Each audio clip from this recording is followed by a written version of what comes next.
इसके पहले वीडियो में प्रोजेक्टाइल मोशन का हमने आपको बताया था कि प्रोजेक्टाइल क्या होता है, उसके पाथ पैराबोलिक क्यों होते हैं, उसके हॉरिजॉन्टल वेलोसिटी क्यों कांस्टेंट होता है, वर्टिकल क्यों चेंज होता है। अब हम जो प्रोजेक्टाइल का बेसिक नॉलेज है जो आप 11th में पढ़ोगे अपने बुक में, ऑब्लिक प्रोजेक्टाइल, हॉरिजॉन्टल दिया ही नहीं है, आप ऑब्लिक पढ़ोगे। उस ऑब्लिक प्रोजेक्टाइल में यानी सेम प्लेन में बॉडी वापस आ जा रहा है, सेम लेवल में वापस आ जा रहा है, उसके दौरान टाइम ऑफ फ्लाइट क्या है, मैक्सिमम हाइट क्या है, हॉरिजॉन्टल रेंज क्या है, इसको हम बताने जा रहे हैं। तो देखिए टाइम ऑफ फ्लाइट क्या होता है। टाइम ऑफ फ्लाइट का मतलब time taken by the body in air. जितना देर बॉडी एयर में रहेगा वो टाइम ऑफ फ्लाइट होगा। तो हम लोग जो अभी प्रोजेक्टाइल मोशन को पढ़े हैं जो आपके 11th में है वो यही है, जैसे बॉल को फेंक दिए, बॉल अपने ग्राउंड पे उसी लेवल में, वही XY प्लेन में सेम लेवल में वापस आ गया। हमारा ये प्रोजेक्टाइल मोशन था। बॉडी O से O डैश पे आ गया है, हमने U वेलोसिटी से फेंका है, एंगल ऑफ प्रोजेक्शन हमने कितना लिया, थीटा नॉट। x के अलोंग कंपोनेंट क्या हुआ था, u cos theta not i means x के अलोंग, और y के अलोंग क्या था, u sin theta naught j। जिस पर एंगल बनता है वो cos कंपोनेंट कहलाता है, दूसरा क्या हो जाता है, sin। ये हमारा मैक्सिमम हाइट था, बॉडी मैक्सिमम पॉइंट पे पहुंचा है। आपको हम बताए थे कि बॉडी उसी टाइम मैक्सिमम पॉइंट पर पहुंचेगा जिस टाइम उसका क्या होगा, वर्टिकल वेलोसिटी रिटार्डिंग मोशन के दौरान 0 हो जाएगा। अब देखिए O से लेके बॉडी M पे गया, पुनः O डैश पर सेम प्लेन पे वापस आया, बॉडी ग्राउंड पे आ गया। तो टाइम ऑफ फ्लाइट यहाँ क्या होगा, O से लेके O डैश तक का टाइम, क्योंकि बॉडी इतना ही देर एयर में रहा है। जितना देर बॉडी एयर में है वो बॉडी का टाइम ऑफ फ्लाइट होगा। देखिए इसके बाद हम लोग जो प्रोजेक्टाइल मोशन पढ़ेंगे, जैसे क्लिप से उठा के फेंक दिया गया बॉडी को, उसका भी टाइम ऑफ फ्लाइट हम निकालेंगे। लेकिन अभी जो आपको हम टाइम ऑफ फ्लाइट का फार्मूला बताने जा रहे हैं, इस फार्मूले से अगर हम वो वाला निकालेंगे कि छत पर से उठा के फेंक दिया गया, क्लिप से उठा के फेंक दिया गया, तो वो नहीं निकल पाएगा। उसके लिए आपको हम देंगे कॉन्सेप्शन आगे, लेकिन पहले आप बेसिक नॉलेज देखिए इसमें। अब यहाँ टाइम ऑफ फ्लाइट का मतलब बॉडी सेम XY प्लेन में O से O डैश पे आ गया है, सेम लेवल में आया है, तो O से लेके O डैश तक का जो टाइम होगा यही टाइम ऑफ फ्लाइट होगा, क्योंकि time taken by the body in air. तो इसमें आप देखिए टाइम ऑफ फ्लाइट हमको निकालना है, हम लोग कैपिटल T से डिनोट करते हैं। बॉडी O से O डैश पे गया, बॉडी का डिस्प्लेसमेंट कितना है, 0। बॉडी का इनिशियल जो वर्टिकल स्पीड है वो कितना है, ui जिसको हम बोलते हैं, ये ui कितना है, केवल magnitude u sin theta naught, ये y के अलोंग है। डिस्प्लेसमेंट बॉडी का क्या हो गया, 0। अगर हम मोशन का सेकंड इक्वेशन निकालते हैं, सेकंड इक्वेशन लगाएं क्योंकि हमको t निकालना है, टाइम ऑफ फ्लाइट। डिस्प्लेसमेंट हमको पता है यानी h पता है, वर्टिकल इनिशियल कंपोनेंट पता है, तो मोशन का सेकंड इक्वेशन क्या होता है, आप अप्लाई कीजिए, applying second equation of motion, second equation of motion क्या होता है, मोशन का equation H is equal to U vertical into T plus half GT square. मैं आपको बार बार बता रहा हूं, जब भी G लगेगा, G वर्टिकली डाउनवर्ड काम करता है, जब भी G लगेगा तो U क्या होगा, इनिशियल वर्टिकल, H क्या होगा, वर्टिकल डिस्प्लेसमेंट। सब वेक्टर फॉर्म में होते हैं। मोशन की इक्वेशन की कैसे अप्लाई करेंगे, वेक्टर फॉर्म में अप्लाई करेंगे। तो यहाँ देखिए वर्टिकल डिस्प्लेसमेंट क्या हुआ, बॉडी O से O डैश पे आ गया, सेम XY प्लेन में सेम लेवल पे वापस आ गया है, वर्टिकल डिस्प्लेसमेंट कितना हो गया, 0। इनिशियल वर्टिकल वेलोसिटी कितना है, u sin थीटा नॉट। अब t को, टाइम ऑफ फ्लाइट को हम लोग किससे नोट करते हैं, कैपिटल T से। देखिए अपवार्ड अगर हम पॉजिटिव लेते हैं, ये आपको हम पहले भी बता चुके हैं, तो डाउनवर्ड क्या होगा, माइनसिव होगा। अपवार्ड प्लसिव तो डाउनवर्ड माइनस जी। अब देखिए u साइन थीटा नॉट किधर है, इनिशियल वर्टिकल वेलोसिटी अपवार्ड है, हमने पॉजिटिव लिया। g किधर काम करता है, वर्टिकली डाउनवर्ड, क्या लेंगे नेगेटिव, तो g नेगेटिव लिखेंगे तो यहाँ माइनस आ जाएगा half G T square. T के स्थान पे आप कैपिटल टी कर दो क्योंकि टाइम ऑफ फ्लाइट। तो यहाँ से हमारा कितना आ गया, यहाँ से देखिए अगर आप टी इसमें से कॉमन ले लेते हो you can write it, t अगर हम कॉमन ले लिए तो you sine theta naught minus g t upon 2 that is equal to 0। अब देखिए t can not be equal to 0, यहाँ क्या चीज़ आ रहा है, अगर a इंटू बी 0 है तो a अगर 0 नहीं हो सकता तो b निश्चित रूप से 0 होगा। ये आप मैथ में पढ़े होंगे। यहाँ देखिए a के स्थान पे t है और b के स्थान पे कितना है, u sine theta naught minus g t by 2, तो t 0 हो नहीं सकता, t is not equal to 0 time of flight. Practically है, बॉडी o से चला है, o डैश पे गया है, time taken by the body in air, भाई कुछ तो टाइम लगेगा, तो टाइम 0 कैसे होगा। हमने बॉल को प्रोजेक्ट किया, ओ से बॉडी सेम लेवल में आ गया है, ओ डैश पे ग्राउंड से फेंका ग्राउंड पे आ गया, टाइम तो लगा। तो t can not be equal to 0। अगर t 0 नहीं होगा तो जो आपके इक्वेशन है उसका सेकंड जो पार्ट है यानी u sine theta naught minus g t by 2 that is equal to 0। It implies that g t by 2 that is equal to u sine theta naught. It implies t कितना आ गया, 2u sine theta naught upon g। ये हमारा time of flight हो गया, यानी time taken by the body in air. आपने ground से फेंका किसी बॉल को, किसी बॉडी को, पुनः वो ग्राउंड पे वापस आ गया सेम लेवल में, डायरेक्ट आप ये फार्मूला अप्लाई करोगे टाइम ऑफ फ्लाइट निकल जाएगा। लेकिन कतई आप गलती मत कीजिएगा कि किसी भी चीज़ को उठा करके आप क्लिप से फेंक दे रहे हो, मल्टी स्टोरीज बिल्डिंग से फेंक दे रहे हो और वो ग्राउंड पे आ जा रहा है, तब आप अप्लाई कर दे रहे हो 2u sine theta naught by g. एकदम नहीं होगा, आपके आंसर गलत हो जाएंगे। उसके लिए आपको नेक्स्ट बताएंगे, उन चीज़ों को कैसे आप सॉल्व करेंगे वो आपको नेक्स्ट में बताएंगे। लेकिन सेम ग्राउंड पे सेम लेवल में बॉडी वापस आ जा रहा है तो आप टाइम ऑफ फ्लाइट के लिए 2u sine theta naught by g, आप इनिशियल वेलोसिटी ले लीजिए, एंगल ऑफ प्रोजेक्शन साइन के साथ दीजिए, आपका आंसर हो जाएगा। ये हमारा टाइम ऑफ फ्लाइट था। अब हम देखिए हॉरिजॉन्टल रेंज को देखते हैं। हॉरिजॉन्टल रेंज क्या होगा, हॉरिजॉन्टल रेंज को हम लोग कैपिटल R से डिनोट करते हैं। इसमें भी देखिए आपको कॉन्सेप्शन ध्यान से समझना पड़ेगा। Horizontal range,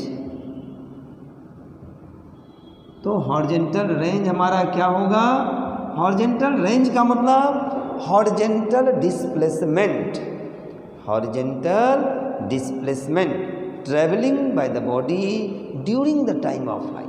time of flight के दौरान बॉडी जितना हॉरिजॉन्टल डिस्प्लेसमेंट को तय करता है उसको हम क्या कहते हैं, हॉरिजॉन्टल रेंज कहते हैं। तो टाइम ऑफ फ्लाइट मतलब ओ से ओ डैश पे आना, time taken by the body in air, आपने टी निकाल लिया है। अब हमको हॉरिजॉन्टल डिस्प्लेसमेंट निकालना है, that is called horizontal range. तो आप क्या करोगे, हमको आर निकालना है, आप क्या करोगे, आर इज इक्वल टू, आपको पता है कि प्रोजेक्टाइल मोशन के दौरान जो हॉरिजॉन्टल स्पीड होता है, या अगर आप उसको वेक्टर फॉर्म में कहेंगे तो हॉरिजॉन्टल वेलोसिटी वो कांस्टेंट रहता है, क्योंकि एयर फ्रिक्शन को हम कांस्टेंट मानते हैं। कोई एक्सेलरेशन नहीं हॉरिजॉन्टली लग रहा है, केवल वर्टिकली लगता है। रिटार्डेशन होता है जब ऊपर जाता है, नीचे आता है तो एक्सेलरेटिंग मोशन होता है। हॉरिजॉन्टल के दौरान हॉरिजॉन्टल डायरेक्शन में कुछ भी नहीं लग रहा है, कोई एक्सेलरेशन नहीं है। जब नहीं है तो वेलोसिटी कांस्टेंट, आपको हमने कल बताया था, बॉक्स भी बनाया था इसके पहले की वीडियो में। अब देखिए तो हॉरिजॉन्टल रेंज क्या हो जाएगा, हमको पता है कि हॉरिजॉन्टल स्पीड कांस्टेंट है, यानी u cos theta naught constant है। तो डिस्प्लेसमेंट क्या होगा, horizontal speed into time of flight. तो कितना आ जाएगा, u cos थीटा नॉट और टाइम ऑफ फ्लाइट आपने क्या लिखा है, 2 u sine theta naught by g. तो देखिए हमारा क्या आ गया, r कितना आया, u square 2 sine theta naught into cos theta. क्या आया, 2 sine theta naught into cos theta naught upon g. आप मैथ में पढ़े होगे 2 sine theta naught into cos theta naught क्या होता है, sine 2 theta naught upon g. ये हमारा क्या हो गया, आर हो गया। देखिए थोड़ा सा इसको, ये तो आर आपको हम बता दिए हैं, समझा दिए हैं, थोड़ा सा इसको मैथमेटिकल ऑपरेशन देते हैं जिससे आपके क्या होंगे, कंपटीशन के भी जो छोटे मोटे क्वेश्चंस होते हैं वो आपके लग जाएंगे। जैसे आगे इसको हम बढ़ाते हैं, आप इसको लिख सकते हो कि r इज इक्वल टू क्या होगा, तो u square sine 180 minus theta naught upon g. कोई फर्क नहीं पड़ेगा क्योंकि sine 180 minus theta that is sine theta. आप अगर इसको खोल दीजिए पुनः ये चीज़ आ जाएगा, क्योंकि साइन 180 माइनस थीटा, थीटा देखिए यहाँ 2 थीटा नॉट है, sine 180 minus 2 theta naught upon g. तो साइन 180 माइनस 2 थीटा नॉट क्या आ जाएगा, साइन 2 थीटा नॉट। क्यों आएगा, क्योंकि sine 180 minus theta sine theta होता है, तो sine 180 minus 2 theta naught sine 2 theta naught. तो यही चीज़ है, हमने इसको केवल लिख दिया है, मैथमेटिकल फॉर्म में थोड़ा सा अप्लाई कर दिए हैं। अब आप बोल सकते हो कि body will be projected at an angle of 2 theta naught और 180 minus 2 theta naught. Horizontal range will be same. तो इस कॉन्सेप्शन को भी आप याद रखोगे कि body will be projected, body will be projected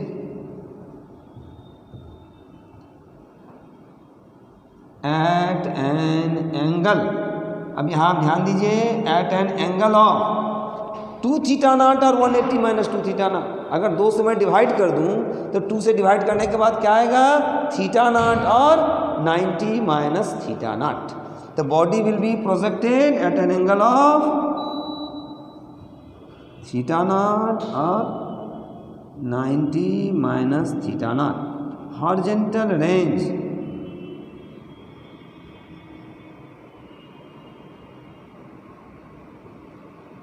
horizontal range will be same. ये आप लिख लीजिएगा, हमने लिख दिया है रफली, आप इसको याद कीजिएगा कि body will be projected at an angle of theta naught और 90 minus theta naught. Horizontal range will be same. जैसे आपके ऑब्जेक्टिव क्वेश्चन आपको बुक में मिलेंगे, आप कोई भी कॉम्पिटिटिव का बुक उठाइए, यूनिवर्सल उठाइए, रतन उठाइए, AIEEE ऑब्जेक्टिव उठाइए, IIT ऑब्जेक्टिव उठाइए, आपको मिलेंगे ये चीज़ कि for the same horizontal range body will be projected at an angle of, अब वहाँ दिया रहेगा 25 degree 65 degree, 25 degree 75 degree, 25 degree 55 degree. आप किस पे निशान मारोगे, तो 25 डिग्री 65 डिग्री, क्योंकि 25 पे फेंकें और 90 माइनस 25, 90 माइनस 25 क्या आएगा, 65। सेम हॉरिजेंटल रेंज के लिए बॉडी को 15 पर फेंकिए या 75 पे फेंकिए, 10 पे फेंकिए या 80 पे फेंकिए। तो ये कॉन्सेप्शन अगर आपके पास रहेगा कि हॉरिजेंटल रेंज सेम होगा, body will be projected at an angle of theta naught यानी 2 थीटा नॉट और 180 माइनस 2 थीटा नॉट यानी थीटा नॉट और 90 minus theta naught, horizontal range will be same. अब देखिए मैक्सिमम हाइट को देखते हैं। यहाँ थोड़ा सा एक चीज़ और आप देख लीजिए, आर मैक्सिमम कब होगा ये भी हमको मालूम होनी चाहिए। तो आर मैक्सिमम कब होगा, अब एक चीज़ हम और देखते हैं कि हॉरिजेंटल रेंज मैक्सिमम कब होगा। तो देखिए आर मैक्सिमम कब होगा, आर मैक्सिमम कब होंगे, तो जब हम साइन 2 थीटा नॉट का वैल्यू मैक्सिमम रखेंगे। आप जानते हो कि साइन 2 थीटा नॉट यानी साइन थीटा का मैक्सिमम वैल्यू कितना होता है, 1। तो साइन 2 थीटा नॉट क्या होगा, आर मैक्सिमम। आर मैक्सिमम कब मैक्सिमम, तो when sine 2 theta naught is equal to 1। क्योंकि देखो हमको पता है, हम तुमसे बोल रहे हैं कि बॉडी को 50 मीटर पर सेकेंड से फेंकना है। अब हम कितने एंगल पर फेंकें कि आर मैक्सिमम होगा, तो यू कांस्टेंट है, जी कांस्टेंट है। तो आर का मैक्सिमम होना किस पे डिपेंड कर रहा है, साइन थीटा पर। साइन थीटा का मैक्सिमम वैल्यू कितना होता है 1, तो आर मैक्सिमम कब होगा जब साइन 2 थीटा 1 होंगे। इसका मतलब साइन 2 थीटा 1 का मतलब क्या हो गया साइन 90 डिग्री, यानी 2 थीटा नॉट कितना हो गया 90 degree. It implies that theta naught कितना हो गया 45 डिग्री। तो आर मैक्सिमम हमारा कितना होगा, आर मैक्सिमम हमारा क्या हो जाएगा you square sign 2 theta not के प्लेस पे 1/g, यानी आर मैक्सिमम हमारा कितना आया यू स्क्वायर बाई जी। ये कम्पिटिटिव का एक क्वेश्चन बनता है, कंपटीशन का एक कम्पिटिटिव हो गया है कि R maximum will be u square by g, u square by 2g। ये आपको मैं बताया हूँ छोटे मोटे ऑब्जेक्टिव हैं ये, जिसको आपको ध्यान में लेके चलना है कि आर मैक्सिमम इतना होगा, कितना होगा यू स्क्वायर बाई जी। कब होगा तो when body will be projected at an angle of 45 degree from horizontal, R will be maximum. ये हमारा हॉरिजॉन्टल रेंज रहा। इसमें दो चीज़ को आपको हमेशा ध्यान रखना, आर मैक्सिमम कितना होगा, और ये आप देखिएगा कई बार ये आए हुए हैं कि सेम हॉरिजॉन्टल रेंज के लिए बॉडी को कितने पे प्रोजेक्ट किया जाए। तो आप इस कॉन्सेप्शन को याद रखिएगा कि थीटा नॉट पे फेंका जाए या 90 माइनस थीटा नॉट पे फेंका जाए, हॉरिजॉन्टल रेंज क्या होंगे सेम।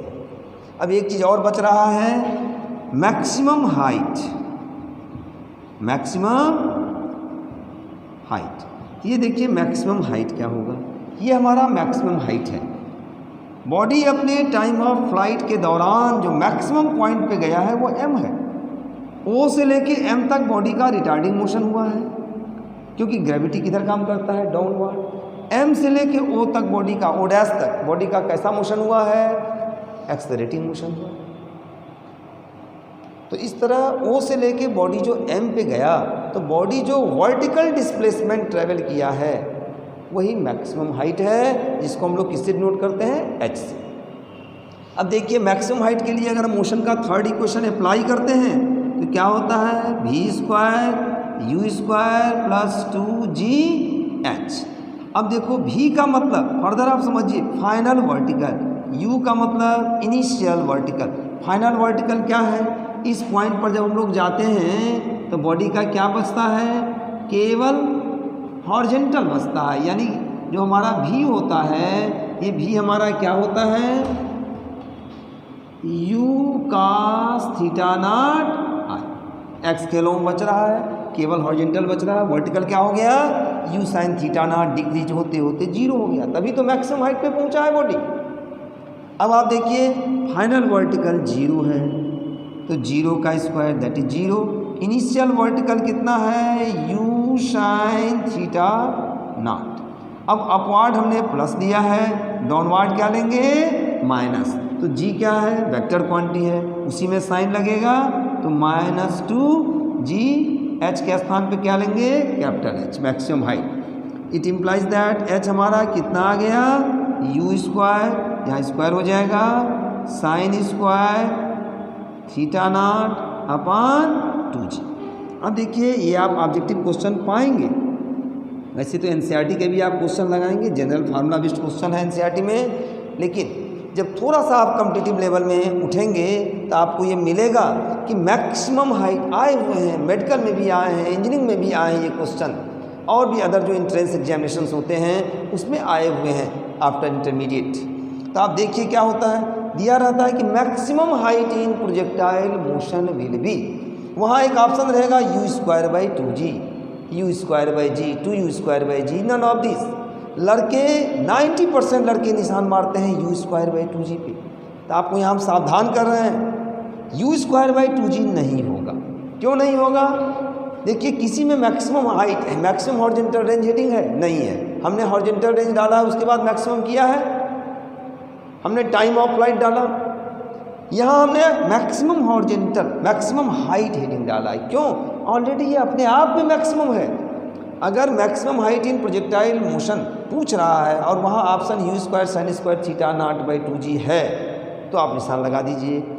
यदि u स्क्वायर बाई 2g है तो आप मत लगाइए, नन ऑफ दीज में मारिए। अब क्यों ये मारिए, अब देखिए यहाँ पे क्यों आपको हम ये बता रहे हैं। अगर हम h को मैक्सिमम करने लगते हैं, 1 मिनट के लिए आप भूल जाइए कॉन्सेप्शन को, आप ये समझिए कि साइन थीटा मैक्सिमम क्या होगा तो 1 होगा, साइन थीटा मैक्सिमम होगा एच मैक्सिमम होगा। तो एच मैक्सिमम करेंगे तो साइन थीटा को क्या रखेंगे आप, साइन थीटा नॉट 1 रखेंगे। साइन थीटा नॉट 1 रखेंगे कितना आ जाएगा, साइन 90 डिग्री आ जाएगा।